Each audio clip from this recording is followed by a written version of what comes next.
It's been almost exactly a year since the pandemic shut down everything. Now, as we start to come into 2021, restrictions are starting to lift, vaccines are rolling out, and brides who have held off on planning their weddings are starting to come out of the woodworks. 2021 and 2022 are shaping up to be very busy years for photographers, including myself, which is super exciting and just a little bit nerve-wracking.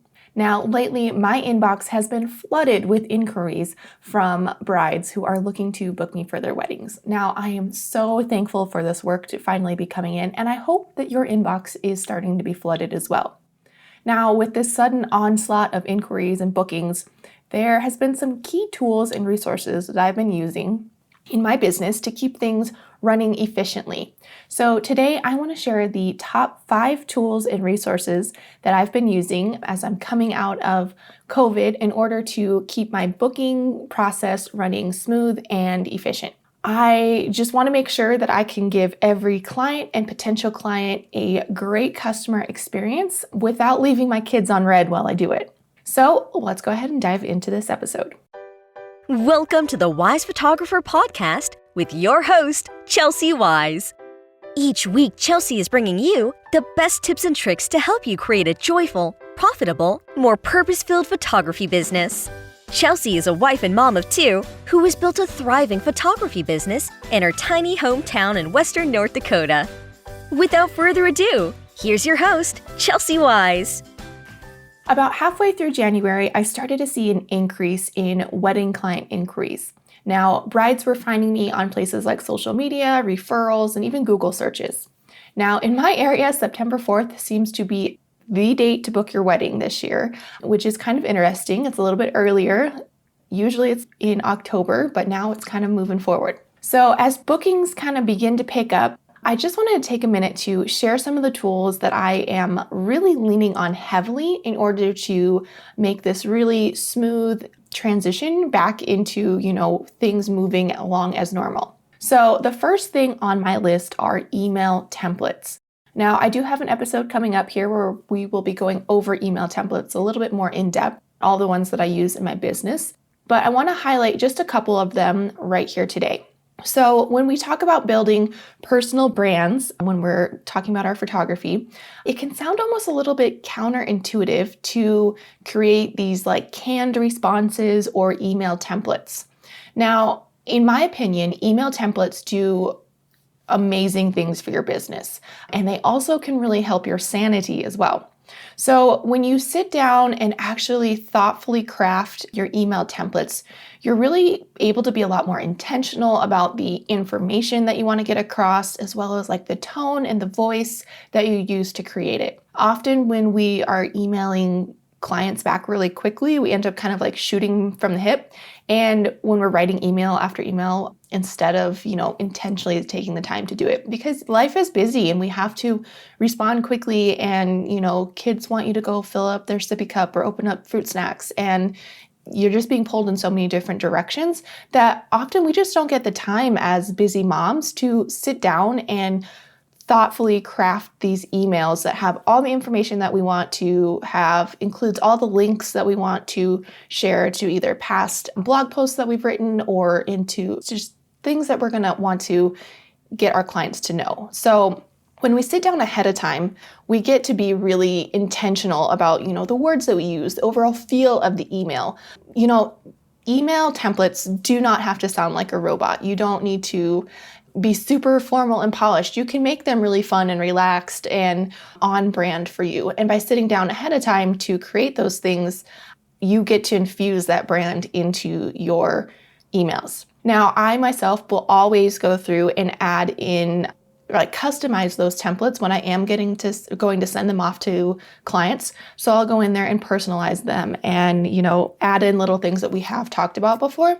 So it doesn't really look like a canned email response. It looks like a very thoughtful, well thought out email. So I also, in my emails, I love to have like pre-linked things. So whether it's talking about, engagement sessions, what to expect, or here's some outfit ideas. When I sit down and I can have those things already looked up or linked into those templates, I don't have to go searching for all of those links. It's all there ready to go, and it saves me a ton of time. I'm able to reply a lot faster to my clients because it's already there and they're getting all the information that they need. So let's talk a little bit about my most frequently used email template is what I call my lookbook email. So this is the email that I send out to people who are inquiring with me on my pricing and to see if I'm available for their wedding date. Now, I'll be honest, this email is pretty long, but I do include a link to what I call my lookbook. Now, I'll get into exactly what my lookbook is here in just a second, but basically my lookbook has my portfolio in it, it has pricing, and honestly, that's kind of what clients are looking for, is they want to kind of know pricing right off the bat. Now, I don't absolutely love that, but we do get people who are kind of price shopping or trying to stay within a budget, and I want to value their time. So I keep that link towards the top of the email, but this is a pretty long email. So I'm hoping that they'll read the whole email, but this link is towards the top of that. Next, I like to ask potential clients some questions about them as a couple, how wedding planning is going, and just a few other questions that really help me determine whether or not we're going to be a good fit. If you head back to episode 3, we talked about how we don't have to be the photographer for everyone, even when we live in a teeny tiny small town. Remember, guys, I live in the middle of nowhere,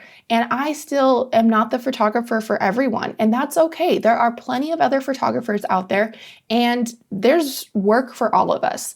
So I don't have to be the photographer for every single person who asks me if I'm available and if I have pricing that fits their budget. So these questions that I'm asking them really do help determine whether or not we are going to be a good fit. On the wedding day, your wedding photography is a really big deal. You're working with a lot of different people on your wedding day.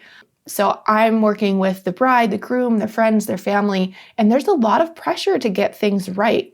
So I want to ensure for my couple that I'm the right person to do this job for them and, so that I feel comfortable with it. So these questions really help me to kind of gauge whether or not we're going to be a good fit. Now, the final question that I ask them basically has them kind of pick between my 2 packages. My packages are very simple. One of them includes an album and one of them doesn't. That's basically the only difference between them, and they can always add an album on later on. So when I ask them this question and they follow up with me saying, yes, we're interested in an album, then I know right away that I can send them the proposal that has the album included in it. Or if they're saying, we'll probably hold off on that right now, I'll be like, no worries, we can always add that in later. So that is kind of what the lookbook email has in it. There are a couple other things that are in it. So the next thing that I include after those questions is a link to testimonials from past couples that I've worked with. Now, the testimonials are included in the lookbook, but I do link directly to that part of the lookbook so that they can really see that this kind of helps to establish my authority, build some trust, and let them know that they're going to be really well taken care of throughout their entire photography experience. And then at the very end of this email is where I put links to my Instagram, as well as some of my Instagram story highlights. So you can link actual highlights as well. And, so this has, some things that are just important to me, some things that, about my life. So, we live on the farm and ranch. So I'm like, hey, you can check out what's been going on our farm lately here, and that will link to that story. I love plants, so you can be like, hey, come check out all my plant collection here, and that's there. And then, we've got our 2 kids, which are just super cute, and I just have to brag on them all the time anyway, so I just include that as well. This just kind of gives them permission to kind of like internet stalk me, because the more that they spend time in my social medias, the more they're going to get to know me, the more they're going to get to like me, and hopefully the more they will trust me. So that is included in those emails as well. So the next email template that I use a ton is the pre-wedding day email. Now, this email goes out about 8 days before the wedding, and this one is really designed to kind of calm those nerves of the brides and kind of just help them get ready and excited for wedding day photos. So the first thing that I photograph on a wedding day generally is all the little wedding details, like the dresses, the flowers, the invitations, jewelry, all those fun, beautiful, feminine details. And this email here that I send out lists out all of those things that she needs to have ready. And it also ensures that, she knows to tell her florist that the bouquets need to be delivered by this time where the bride's getting ready, instead of being dropped off at the ceremony like 6 hours later. Because we want to make sure the bride has her flowers before the wedding, right? Now, the other thing is, in my situation, a lot of my brides are getting married on family farms versus like the traditional wedding venue. Now, because of this, I kind of have to educate my brides a little bit more on what to look for when choosing a location to get ready in. So I kind of have to explain, or I like to explain, that they want to pick a room that has windows. They need to kind of try and keep it clear of clutter. And this might mean having the bridesmaids get ready in a separate room. So that way, this room is just kind of ready to go, photo ready for when the bride steps into her dress. And then I also encourage my brides to forward this email on to their maid of honor so that she can kind of like round up all the details on her wedding day. The bride can sit back and drink a mimosa and just know that her bridal party is there to kind of just help her get ready for it, and she can relax knowing that her maid of honor knows exactly what it is that the photographer needs because the photographer has sent that email and she has it. So the final email that I like to kind of use in my email templates is my delivery email. So this email includes the link to the couple's photos in their online gallery. It gives them instructions on how to download those images, and then also lets them know that they are responsible for backing up their images. So it's going to tell them that they need to download them. They can store them on another cloud-based server, or they can, put it on a USB, but it also encourages them to have backups in multiple locations. So this just really educates them on the importance of, keeping those photos safe, because technology is never 100% guaranteed. And then I also chat a little bit in this email about sharing images on social media.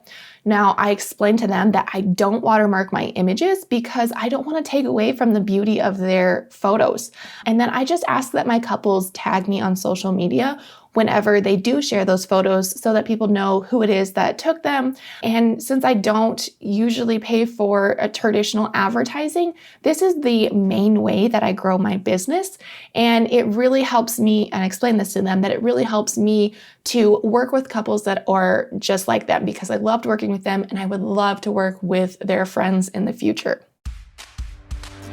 We'll get right back to the podcast, but first, the sponsor for this episode, Trello for Photography. Trello for Photography is an online course that walks you through how to get the most out of Trello to organize your client workflows, keep up with your blogging schedule, and ensure that you never forget what day you're in charge of snacks for the soccer team. No matter if you're a portrait photographer, wedding photographer, offer in-person sales, or digital only, Trello for Photography has a workflow board for you. Having an amazing workflow process that you can replicate over and over is the key to creating raging fans who are singing your name anytime someone's looking for a photographer. Inside Trello for Photography, you'll gain access to my favorite boards, including boards called the 30,000-Foot View, Step Into My Office, and my most used board, My Week. The My Week board actually is where you're going to plan everything that needs to get done each and every day of the week. It's seriously the only way I'm able to keep up with my business, kids, and the housework. You'll gain access to videos walking you through how to use each and every board. Best of all, you get complete lifetime access to boards and updates. Just copy them to your account and start saving time and actually getting things done. Never question whether or not you ordered that album for that wedding client, or spend hours searching for a PIN number for a gallery that someone forgot. Best of news, Trello for Photography is just $29. You spend more than that on a single manicure. To find out more and enroll, head over to TrelloForPhotography.com. That's TrelloFor photography.com. Now, being able to sit down and craft out these emails means that I can include all this information. I can link up all the links that I need to link up. I can list out all the items that they need to have ready for me.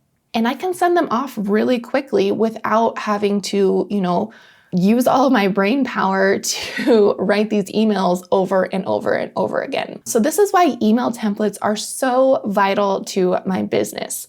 And I really hope that you take the time to really think through some of the emails that you find yourself sending over and over again, and start creating some templates that you can use, either copying, pasting them, or using them, putting them directly into, your client management software like Honeybook or Tave or 17 Hats.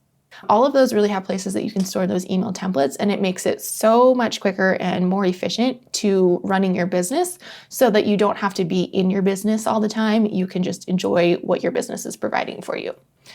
All right, so that is number 1 on this list of 5. Let's go ahead and talk about that lookbook that I chatted about earlier. So my lookbook originally started out as a PDF that I would send to couples that they would download and read through, kind of just like a little magazine kind of thing. Now I actually have my lookbook as a page on my website. Now you still can create them as a PDF if you would like to. It's the same concept. You can do it in, Canva, or create it in Photoshop or InDesign, and basically it's pretty much free to do that. Now, the reason that I love having mine as a website is that I can include links to those specific spots. So remember how I talked about how I link directly to just the testimonial part in that lookbook email, so that they can go click on that and read through that if that's what they're interested in looking through, instead of having to search for the testimonials. Now, on my lookbook, I also love to include some of my portfolio. Now, the PDFs can start to get a little bit long if you are using lots and lots of images. Now, we do want to show them a lot of images, but we also want to make sure that we're getting all of our information across, right? So I have links to my, featured weddings. So I will show them an entire wedding gallery so they know exactly what to expect from their wedding photos. Now, we as photographers love to show, those perfectly styled, perfectly posed images, sunset photos. But, I also want them to know what family formals are going to look like. How many photos or percentages are they going to get of colored versus black and white? Are they going to get, every photo in color and in black and white? Is it 50-50? Is it just kind of sprinkled in black and white? I think it's really important for, clients to know that and understand what it is that they're getting. So I really do suggest that clients ask for or see a full wedding gallery, just so that they know what to expect. Now, I also like to include why I include engagement sessions with each wedding package that I book. I have, the testimonials, or what I call my love notes from past couples and brides. And this really helps to build that trust, and I get to kind of brag on myself a little bit, so that, we're trying to get them to persuade them to book with us. Now, the next thing that my lookbook includes is pricing. Now, I intentionally don't share my pricing at the very beginning of the lookbook. I want them to see what's included first. I want them to get to know me a little bit more before they go through and see my pricing. Now, I don't want to work with low budget weddings. I personally just don't want to be shooting every single weekend. I want to have some time off to spend with my family. And in order to do that, I need to book fewer weddings at a higher price point in order to, have the freedom to spend with my family versus shooting every single weekend. So brides who are price shopping and just looking for that price right away, and that's the only thing that they're making their decision based on, are just not good fits for me. And that's okay. There are other photographers who will be a perfect fit for them, and that's perfectly fine. So brides that are willing to read through all of my stuff first and get to know me are just going to be more likely to be my type of bride. So the final part of my lookbook is what is frequently asked questions. And this is where I answer questions that are like, how many images do I receive? Will I travel for engagement sessions? When will they receive their final images? And then it also, answers any other questions that I see kind of come up a lot. Now, if I start to find that brides are asking me similar questions, I always will go back and start adding in things to these frequently asked questions. So it's not just a one and done thing. It's something that you add to. I love to answer questions before brides even think to ask them. I just love giving them all the information. All right, that rounds out item number 2 on this list. Next that I'm using a ton is actually 2 things in one, but I use them for the same thing. So I'm grouping them together, and that is Honeybook and Trello. Now, I use them both for my client workflows. So let's go ahead and start with Honeybook. Honeybook is a client management software or a client relation management software. So CRM, if you ever see that somewhere, that's what that means. I had to look it up a few times when I first saw it inside Facebook groups because I just didn't know what it meant. So now you know. So Honeybook is where I house things like contracts, timelines, emails back and forth with my couples. I also have questionnaires inside Honeybook so that brides can fill them out, and I get to keep all that information in one spot. Now, I also use Trello, and I use a program called Zapier to connect Honeybook and Trello. So anytime I add a project into Honeybook and they get booked, then it automatically adds that couple and all their information into Trello. So if you've never heard of Trello, you've been living under a rock. Just kidding. I'll tell you exactly what Trello is. Trello is basically like Pinterest and Evernote had a baby, and it's this visual, easy way of tracking and keeping all your information in one spot. Now, if you go back to episode number 23 in April of 2020, we talked a little bit about client workflows. So Trello is where I track those client workflows. And you can learn all about my client workflow back in episode 23 if you want to check that out. Now, Honeybook does allow you to create tasks and kind of do workflows, but for me, it's kind of a little bit clunky. Like it doesn't work as well. And I love in Trello that I can visually see, like from a bird's eye view, where each client is in their process. Now, you can see exactly how I use Trello, watch a video walkthrough of it by going to trelloforphotography.com, and you can find out exactly what this looks like, how this program works, and how you can get my exact workflow and my Trello boards ready to go, copy them, and just take off going. So again, that is trelloforphotography.com. You'll also learn how I hook up Trello and Honeybook to work together inside there, which is kind of a really awesome little secret that most people don't know, that you could hook them together. All right, so on to item number 4 on my list. Now, this is the iCalendar app. So iCalendar is not the same calendar app that comes like preloaded on your phone. That one is called iCal. Now, iCalendar is, I believe, like $3.99. It's a one-time purchase. It's not a subscription, but it is hands down the best calendar app for iPhones and iPads.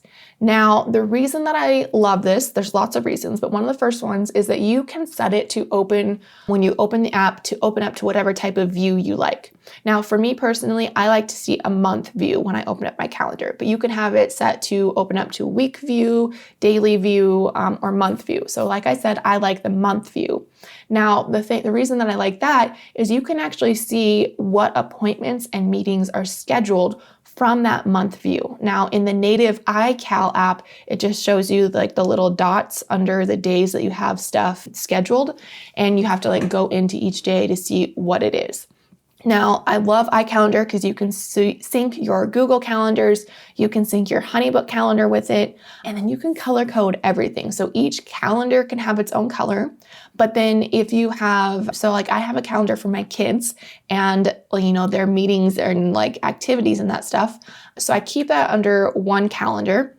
However, I color code them for each child. Now, the reason I keep it under one calendar is then I can send that link to my husband and he can see it on his phone, and it just works out really well. But, all of Grayson's are green and all of Skylar's are pink. So that way I can be like, okay, Skylar has Awanas at 8:30 tonight. Let's get going. Now, the other reason I love the month view is my husband works in 8 and 6 schedule, so 8 days on, 6 days off. And it is so handy for me to be able to look like really quickly at that month view and be like, oh, he's on days on or days off whenever I'm trying to schedule stuff. I tell all of my mommy friends about this app. I have wasted so much money on calendar apps and, priority scheduling stuff over the years. And this one, hands down, has been like my tried and true for I think going on 4 years now. Like I don't even test out any of the other ones because this one is so great. So I'm always recommending it to all my friends, and I think you guys should check it out as well. Alrighty, on to number 5 on this list. And this is what I call my welcome packing station, which is kind of a tongue twister there. Now, we will be going over in a future episode exactly what I put in my welcome packets, thanks to all of the interest that I got lately on an Instagram reel that I did. If you kind of want to take a look at what my Instagram packets look like, you can go to Instagram at Chelsea Wise. That's CHELSYWEISZ. I know my name is spelled super weird, but it works. I mean, I'm a little bit bummed it's never going to be on a keychain, but it works. Anyways, I did a reel just kind of showing me packing up one of my welcome packets, and you guys loved it, wanted to know a little bit more about it. So we will be diving into exactly what's in my welcome packets. But today I want to talk a little bit about the packing station, like I call it. So basically in my office, I have a shelf that houses all of the things that I go into creating my welcome packet. So I have my welcome guides all printed out. I have the cards that I use to write a little note to my brides on, the envelopes that those notes go into. I've got these cute little ring dishes that I had made from a local potter, and those are all stacked up on the shelf. Behind the shelf, I have the boxes that these things go into. They come flat, and then you kind of fold them into an actual box.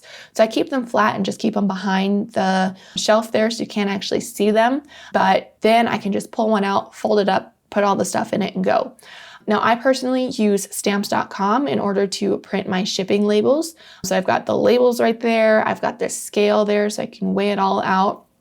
And then I also have a little bag of like crinkle paper that I use for padding in there, and then the stickers that go on the outside of the box. So all of that stuff is in one spot. I know this sounds super simple, but sometimes we just kind of put things in random places. But when it's all together in one spot, I'm not trying to run around and track down different things. I can keep it super efficient, and I know that everything I need is right in that shelf, get it all packed up and out to the mailbox in just a few minutes. So you guys know me, I love to keep things efficient, and this is one of those ways that I do it.